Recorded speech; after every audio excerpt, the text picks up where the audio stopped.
Okay, I'm just doing a video on how to do what I've heard called shooting boxes, as well as checkers, do H's and some other stuff like that. So for shooting boxes, I'm gonna do it using a slice method. So I'm gonna go down, left, up, and right. So now we've got all boxes there.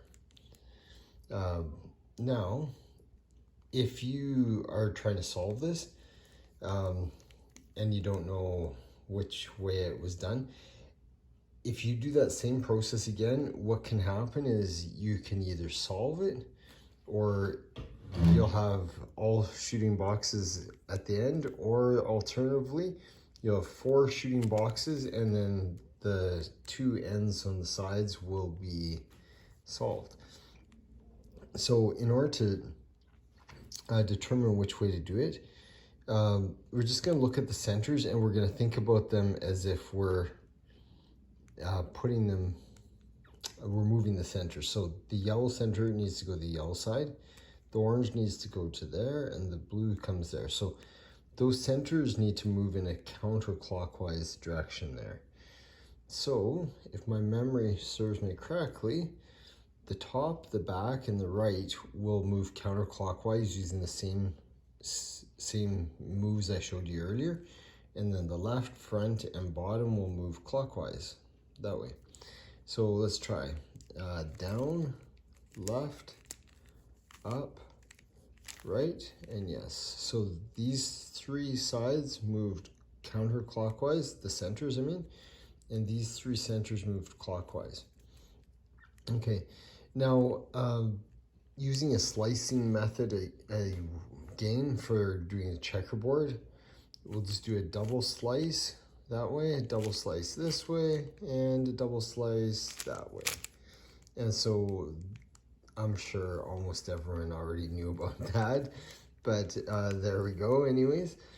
Now, I'm gonna just show you how to solve part of it while leaving other sides checkered.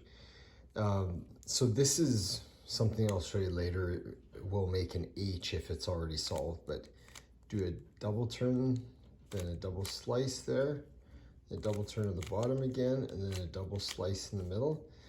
And so that would have made an H like that if it was already solved, but because it started as a checkerboard, we've got an H the other direction. Now I'm gonna do the same thing again, and this will reverse that H. So now we've got 2 sides solved, and then the other 4 sides are still checkerboards.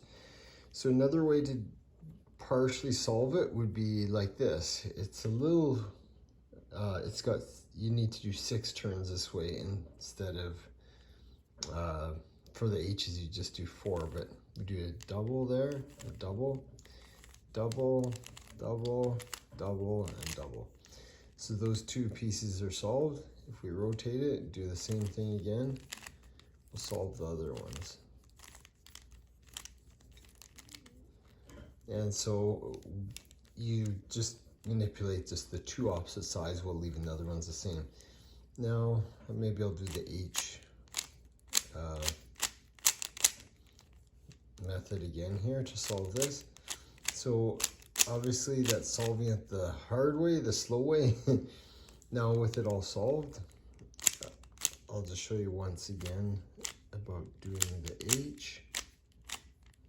So that's how to do an H there, and opposite side it's an H as well.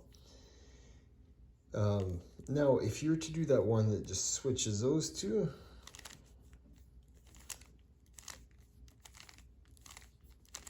it turns the H into like that, like it would have been if we had not done an H at all. Anyway, so there's a few different things you can do.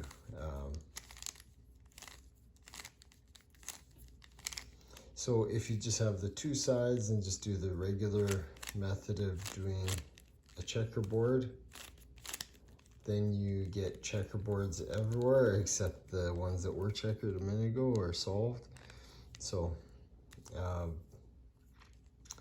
yeah, I don't know if there's much else to show you here. I actually learned these things, the H's and these ones here, accidentally. My daughter was trying to do checkerboards and solve, actually, not only checkerboards, it was actually more of the shooting boxes when she would make a mistake, and then we get an H stuck in on one of the sides, and we were trying to figure out how to solve it, and then we got those ones with just the two there that were mixed up. But yeah, so that's that.